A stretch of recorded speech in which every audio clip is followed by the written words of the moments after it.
still uncovered. It's back before 1600. Belfast was just a small fishing town of about 1,000 people, but thanks to the Ulster plantations, I'll talk about them a bit later, and the Industrial Revolution in the early and mid-19th century, Belfast went from a population of 1,000 in 1600 to a population of 300,000 by 1900. It is still the second largest city on the island of Ireland after Dublin, and the largest city in Northern Ireland. Approximately 30% of all people who live in the 6 counties of Northern Ireland live within 15 miles or 25 kilometres of Belfast. Now, sit back folks, I'll talk to you guys in about 10 minutes and I will solve that mystery.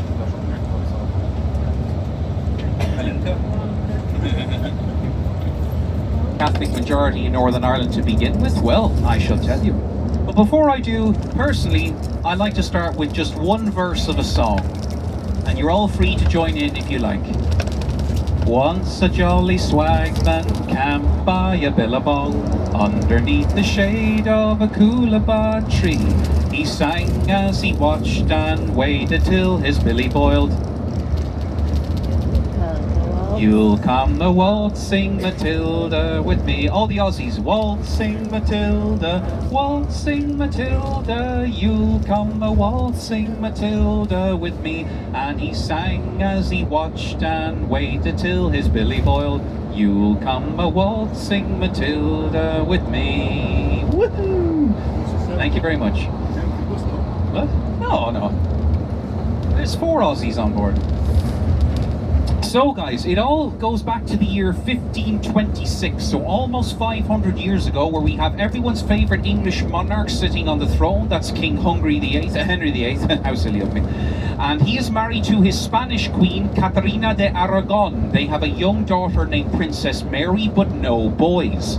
Henry wants a male heir desperately because his family line, the Tudors, was gained the English throne in 1485, so just over 40 years before, when his father, King Henry II, won the Battle of Bosworth Field after Richard III. The Plantagenet dynasty died out and the Tudors took control. Now, Henry asks the Pope, the Papa in Roma, if he could have a divorce, and the Pope says, nope. So Henry sulks, then he eats a little more, then he gets an idea. He'll form his own church. He calls it the Church of England. All English monarchs and subsequently British monarchs are still the head of the Church of England, or Anglican Church as it's also known. So Henry is now the boss of his own church, so he divorces Catherine. This cheeses her and their daughter Princess Mary off quite a bit because she's now removed from the line of succession. And Henry is free to marry his wife number 2, Anne Boleyn. They soon have a young daughter named Princess Elizabeth, but no boys. Dun dun dun. Henry eventually gets fed up with Anne. He accuses her of treason, and this ends up with her getting the chop in 1536. And Henry gets married for the 3rd time to wife number 3, Jane Seymour. She's lucky number 3 because she gives him the son that he desperately wanted. They call him Little Prince Edward, but sadly, Jane Seymour dies 9 days after giving birth to her son due to complications in childbirth. No. So, Henry sulks, then he cries, then he comfort eats, cries a little more, but he'll get another idea. He'll get married for the 4th time to Anne of Cleves. Now, her original German name was Anne of Cleves.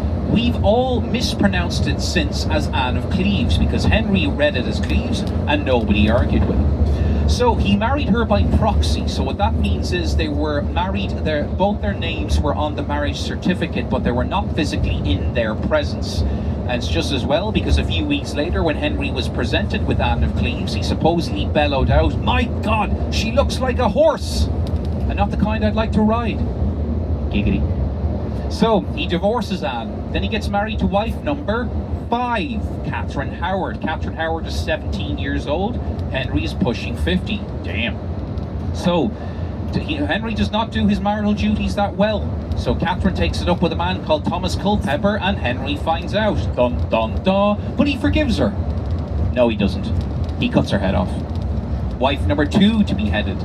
Then Henry marries for the sixth and final time to Catherine Parr. She is lucky number 6 because she outlives Henry, not bearing him any children, in 1547, after he dies at the age of 55, weighing close to 400 pounds, or roughly 180 kilograms. Now, before Henry dies, he does arguably his most famous act, and that is the dissolution of the monasteries. So all monasteries in England and in Ireland at the time were all Catholic. Henry is their king. He's now Protestant. That means they have to now convert to the new Protestant faith or be dismantled. Any monastery that does not convert to the Protestant faith is torn down, a lot of the priests and monks killed, and the people scattered. This cheeses off the Irish quite a bit.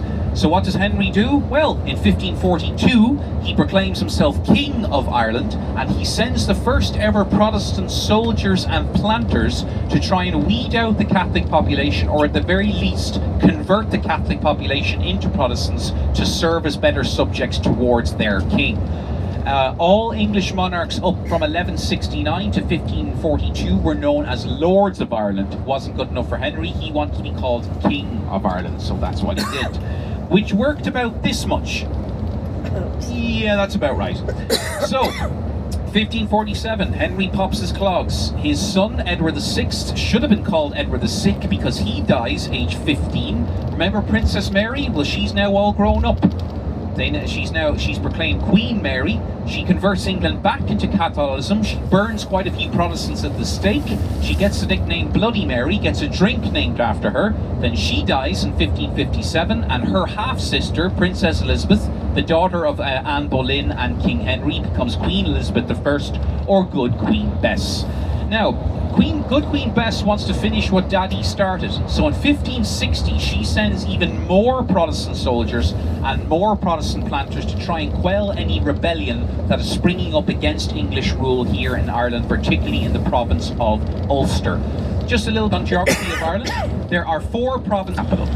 Now, the 3 main lords that are fighting against English rule are Sorty Boy MacDonald, remember that name, Shane O'Neill, and Maelcú O'Donoghue.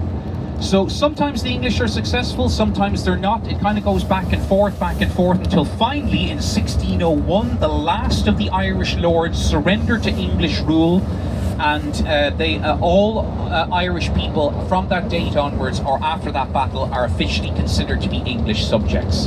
In 1607, the last of the Irish lords, not content with now being subordinate to the English crown, they take up in a boat, they leave for Spain, where they try to gather an army, but Spain can't help them because almost 20 years before, in 1588, they are broke because of the Spanish Armada. So the last of the Irish lords then die in Spain, the last of the Gaelic Irish lords that may have ruled Ireland for up to 1,000 years before that. But oh well, all good things must come to an end. So, 2 years later in 1603, Queen Elizabeth dies. The Tudor line dies with her. She never married, never had any children. They nicknamed her the Virgin Queen, so they named a state after her on the East Coast. I'm kidding, no, you're right, it's Virginia. The third successful colony by the English to try and colonize the New World. The first was Sir Walter Raleigh in 1585, that didn't work.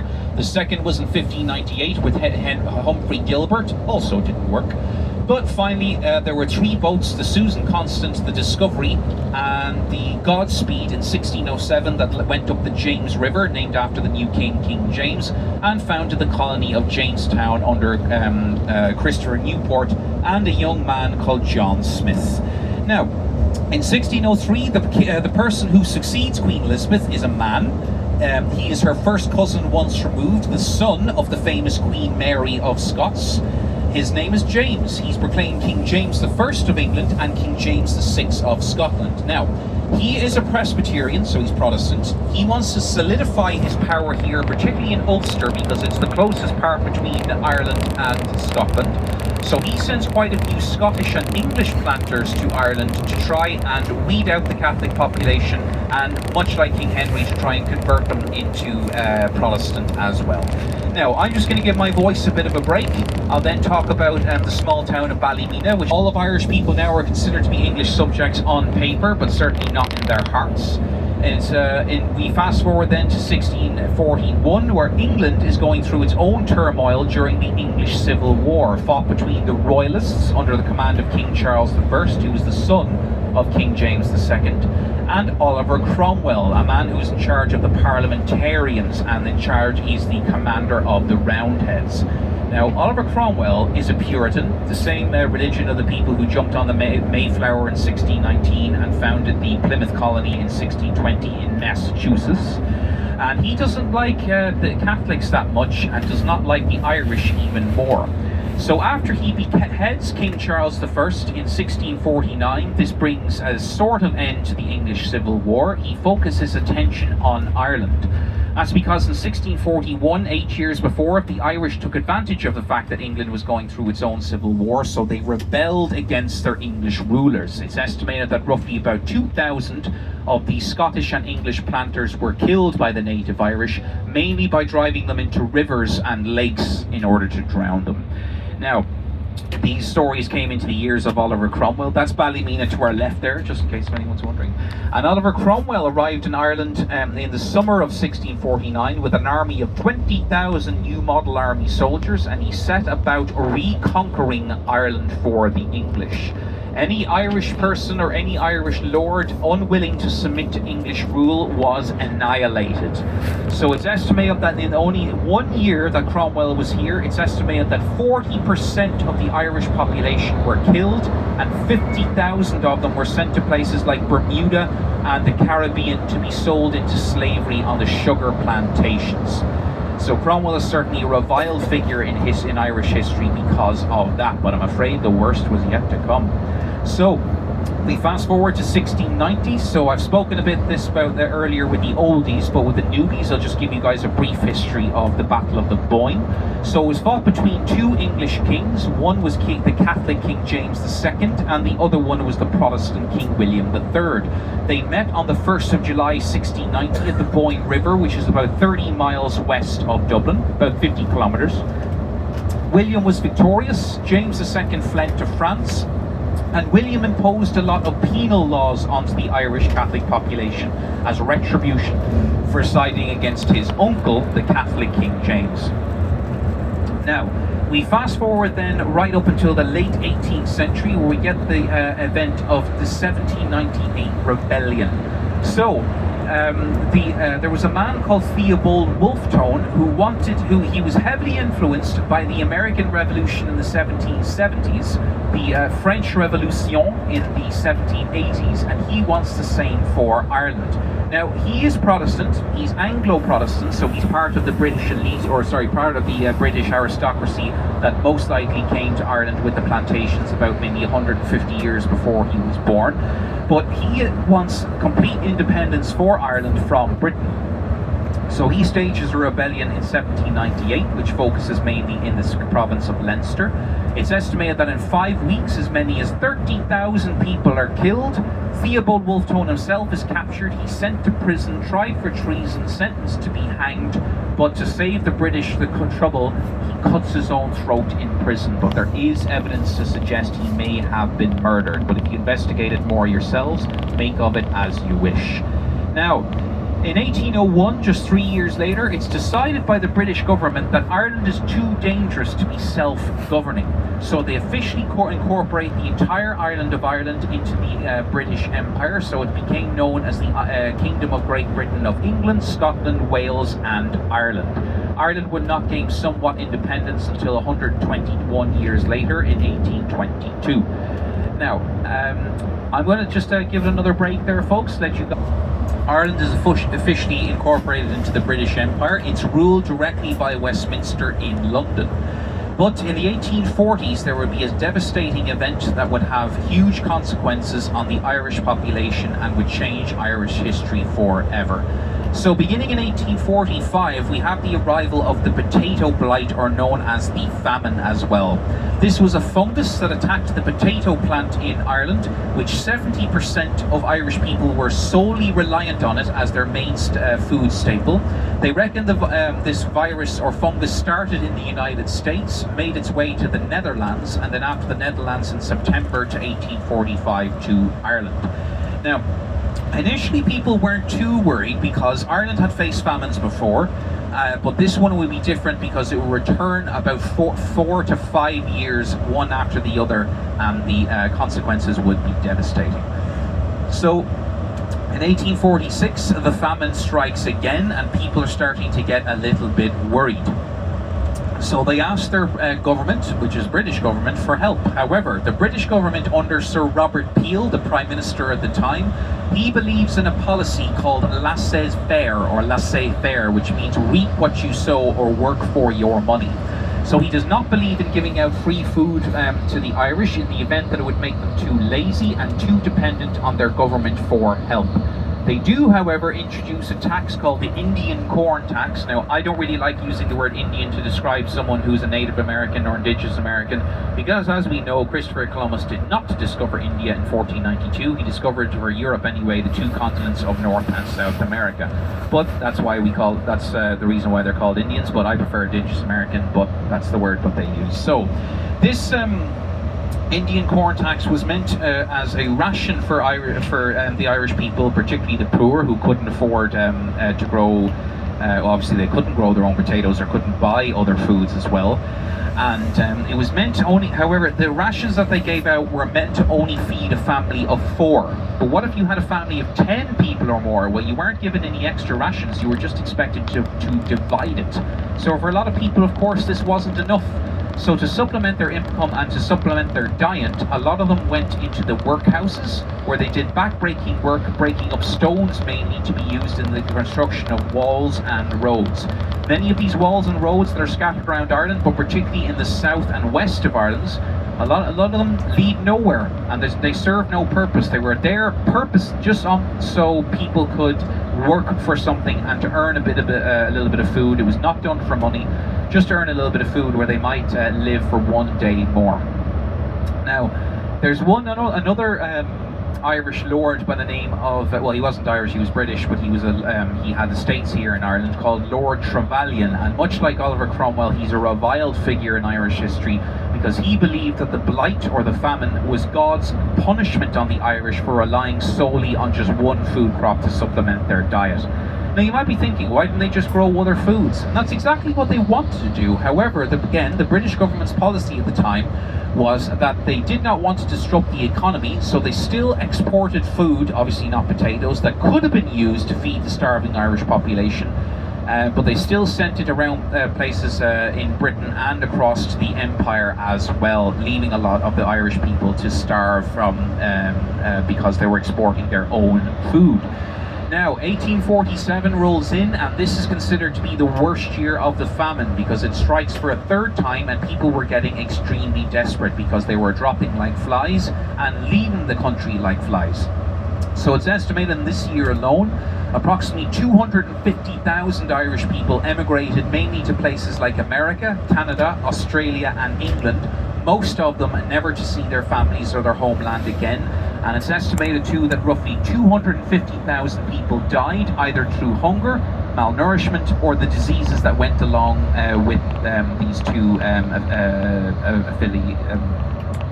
affiliations. So, 1848 rolls in, and finally the British government take a much bigger notice of the famine, so they open up the first ever soup kitchens, and thankfully these are for free.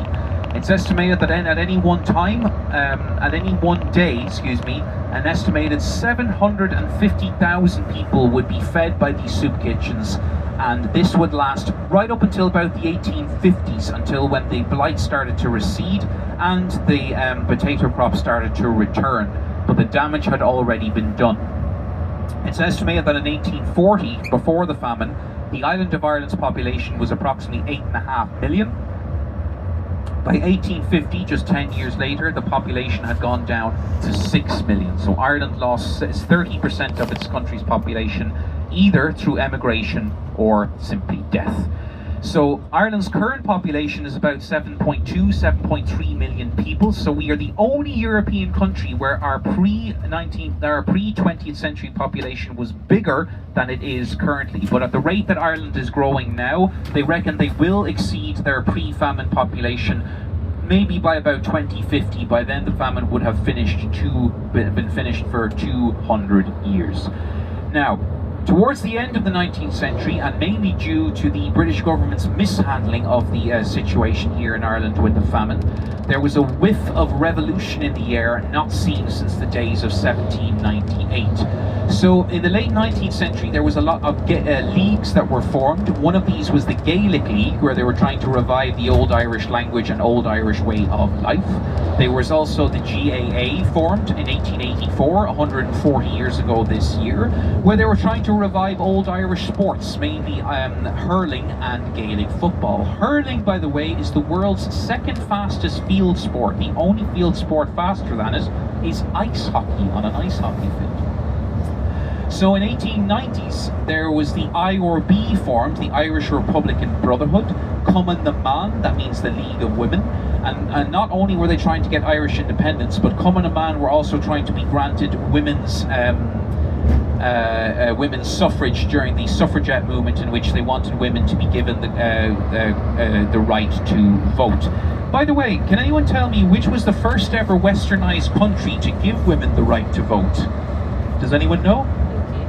Sorry? UK. Correct, New Zealand.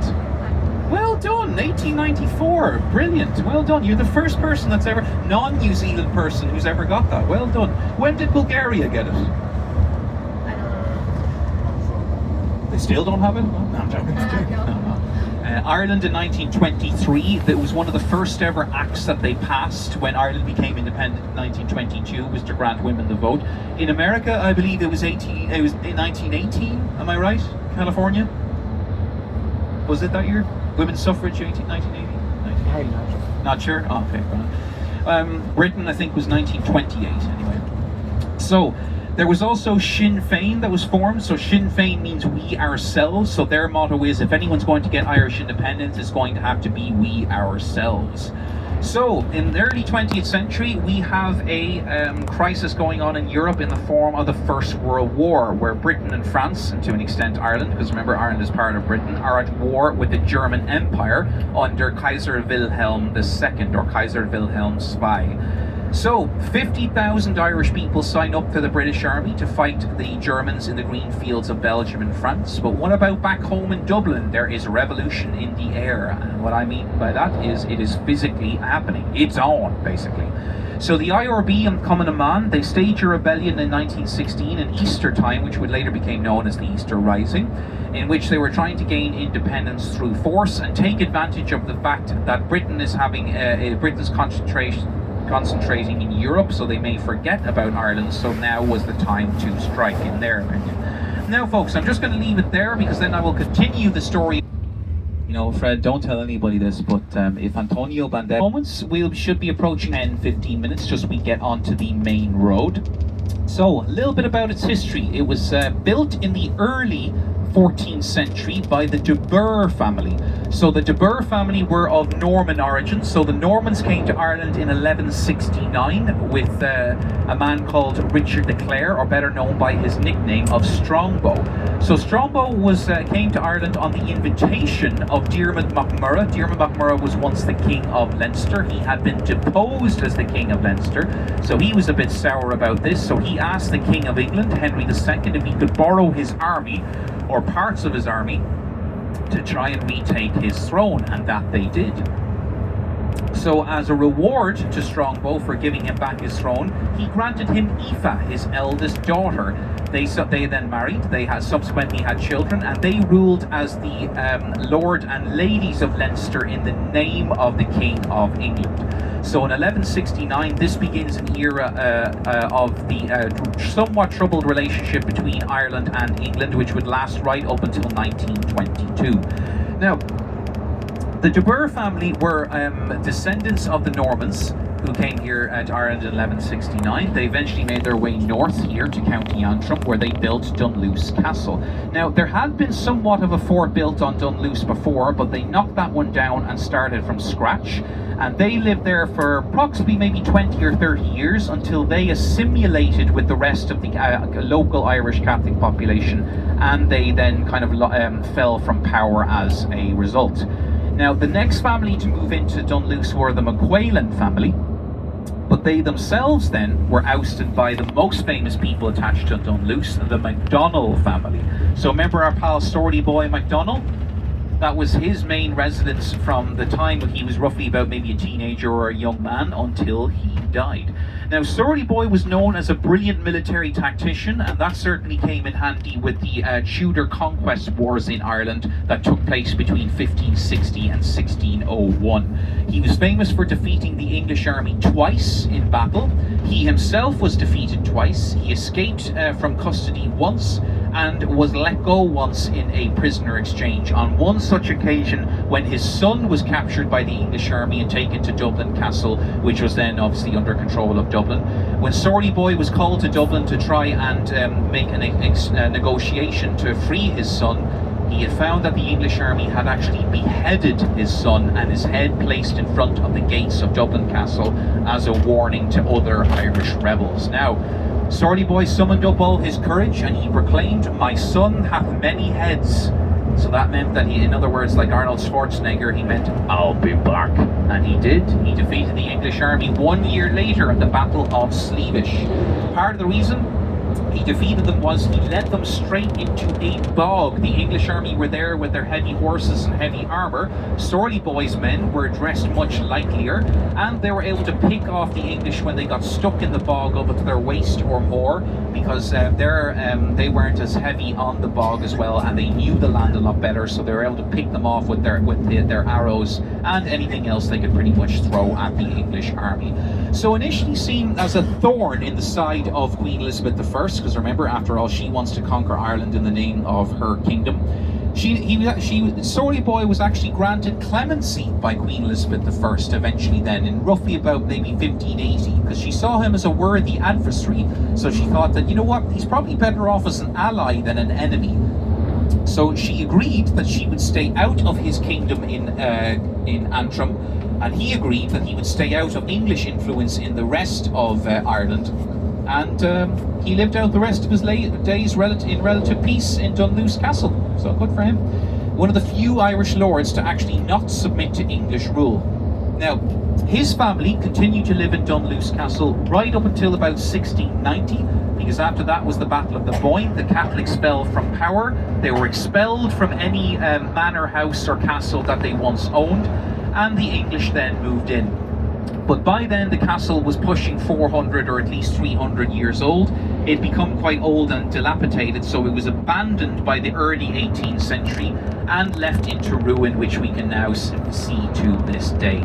So that is the story of Dunluce Castle. There's also another famous story, apparently, don't know if this is legend or not, but when Story Boy was on his way back from Dublin, he found that the English had placed an English lord in his castle in his stead.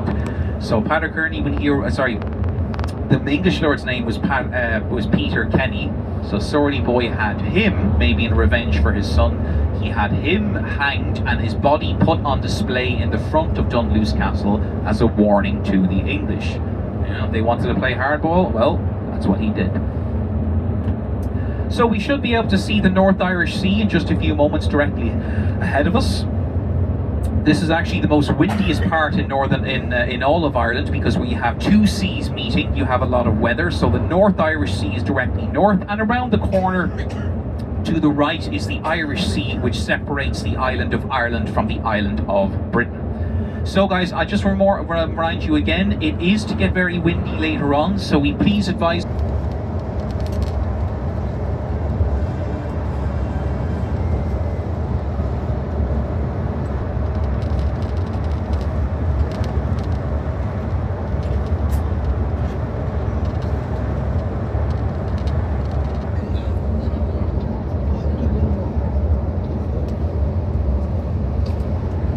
around the corner to the left. We should be able to see the small town of Portrush, which is a seaside resort town in Northern Ireland. So you could say it's Northern Ireland's Brighton or Northern Ireland's Jersey Shore. Just next to it too is the famous Portrush golf course, where the Irish Open is played there a few times.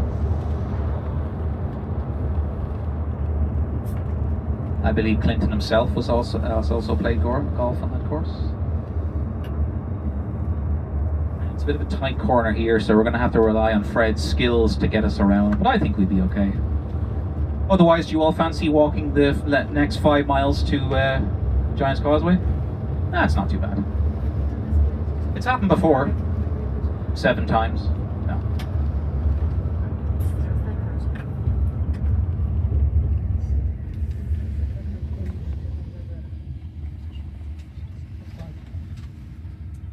So good so far. We made it! Yoo-hoo! Well done, Fred. Fearless Fred. We have a look down there at Portrush Beach. No surfers today, even though it is a very popular surfing spot. Now, if we all have a look, guys, on the left-hand side of the bus in just a few moments, you will be able to see the face of Finn McCool. Look out for his nose, look out for his smiley face, and the water touching his chin. And then just after that, only about half a mile away, is Dunluce Castle.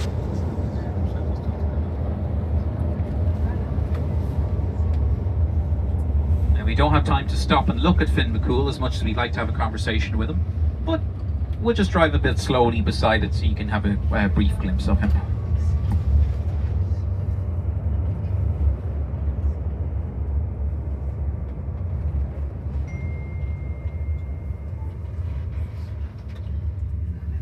Now, do you see him there? See his nose and the smiley face? Also look out for the big foot as well. Look out for the big toe and then make your way down. The tide is out, so it should be easy to see it. Yep, there it is. There's the big toe and the face of Finn McCool. Also the Isle of Pike in Game of Thrones, where Theon Greyjoy's daddy, Balon Greyjoy, lives. We do not sow, we do not reap. We are iron-born. So there it is there to the left. Oh, looks like they're doing some conservation work on it. Well done to them. So although it was the Isle of Pike Castle was based on that's fine. Just as I said before, just be very careful. So literally hold on to your hats. Only stay on the path. Dunluce Castle from Game of Thrones.